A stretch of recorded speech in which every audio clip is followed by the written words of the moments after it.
Hello, hello! I'm Wendrickso, and today we're going to be going over some of the basics of message senders and receivers in MultiGame.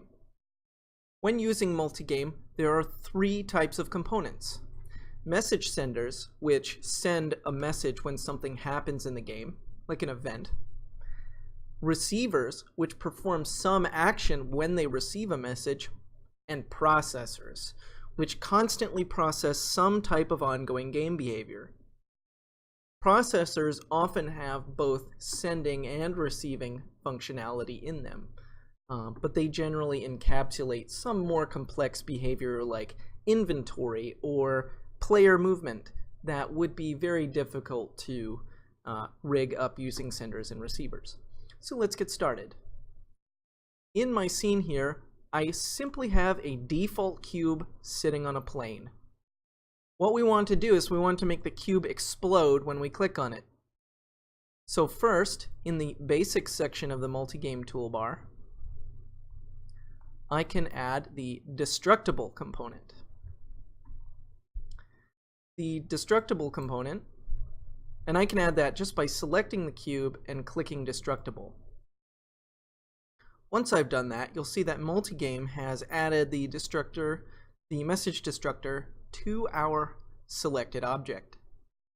Next, I can go into logic and I can find the click logic. If I click on that, it will add some more components. In this case, a kinematic rigid body and a clickable.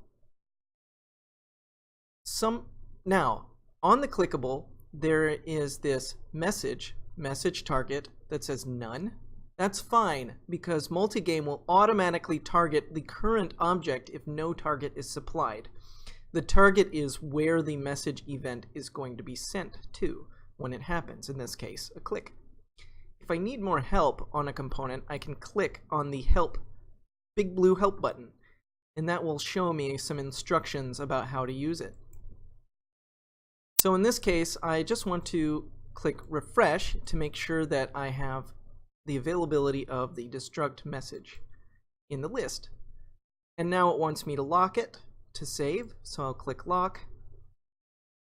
And now we're good to go. If I press play, the object, in this case the cube, will disappear when I click on it.